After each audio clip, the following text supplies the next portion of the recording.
Hey, good morning, everyone. Welcome to Conversations with Carol, registered social worker and psychotherapist. Today's topic of conversation is setting boundaries. It's a pretty hot topic these days in conversations with clients and sessions and on social media. Everyone's setting boundaries with everybody everywhere. And so one thing that I'm noticing is the difference between making a request and setting a boundary. And so that'll be the topic of conversation for today. When we make a request, we're asking someone to treat us in a certain way or to treat a family member of ours, like a child, in a certain way. And so a request might sound like, please don't text me past 11 o'clock, I'm sleeping. A request might sound like, please don't treat me that way, please don't speak to me that way, please don't touch me that way. And that's a request that that person may or may not respect. Some people are calling this a boundary, right? I'm setting a boundary. I'm telling them how I want to be treated or how I don't want to be treated. The thing is, we don't actually have control over other people.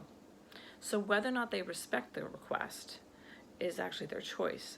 And so if it's a dynamic where it's abusive, people don't want to hear or see the other person, how it makes them feel, and they don't want to respect that request, you can ask them again in a different way.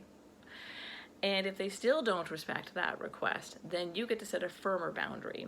You get to set a different boundary. And that might be like, if you continue to text me past 10, 11 o'clock, please know that I'm going to shut off notifications on my phone and not respond, because you have control over that. You can tell that person, if you continue to treat me that way or speak to me that way, please know I'm not going to be coming to that engagement. Please know that I'm not going to be spending time with you anymore, because you have control over that. You can let that person know, if you show up at my door at 9 o'clock unannounced, uninvited, I'm not going to answer it, because you have control over that.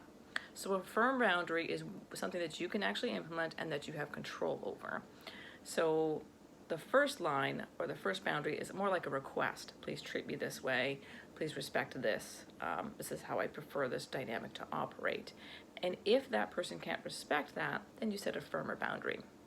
Remember that boundaries are not black and white. They exist on a scale or a spectrum, like most things. There's a whole lot of range in between.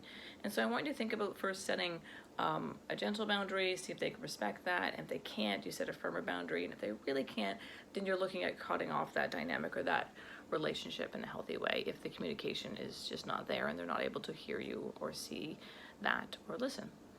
So if you have any questions, if this is something that you're struggling with personally, I am available for sessions on Monday, Tuesday, Wednesday, and Friday at Dalhousie Health and Wellness in St. Catharines. So feel free to reach out, send an email, and we'll get connected. Take care. Have a great day.